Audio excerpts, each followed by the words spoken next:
மதுரையில் பாருங்க, மதுரையில் நடந்த நிகழ்வு உங்களுக்கு அத்தனை பேருக்கு தெரியும். 200 கோடி இந்த வரி வருவாயில மட்டும் ஊழல் செஞ்சிருக்கிறாங்க.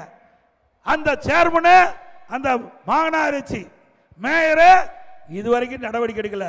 அந்த மேயருடைய கணவரை கைது செய்யப்பட்டு சிறையில் இருக்கிறார். அவர் உத்தரவு போட முடியும், அவருக்கு எந்த அதிகாரம் கிடையாது. மேயருக்கு அதிகாரம். ஆனா மேயருக்கு எந்தவித நடவடிக்கை எடுக்கல. மேயருடைய கணவரை இன்றைக்கு கைது செஞ்சு சிறையில் அடைச்சிருக்கிறாங்க. அதே போல திமுக கட்சி சேர்ந்த 5 மண்டல குழு தலைவர் ராஜினாமா செஞ்சிருக்கிறாங்க. 2 குழுவுடைய தலைவர் ராஜினாமா செஞ்சிருக்கிறாங்க. பல அதிகாரிகள் சிறையில் இருக்கிறாங்க. 200 கோடி எவ்வளவு வரி மோசடி. இதுல என்னென்ன வரி? ஆட்டுக்கு வரி, மாட்டுக்கு வரி, பன்னிக்கு வரி போட்டாங்க.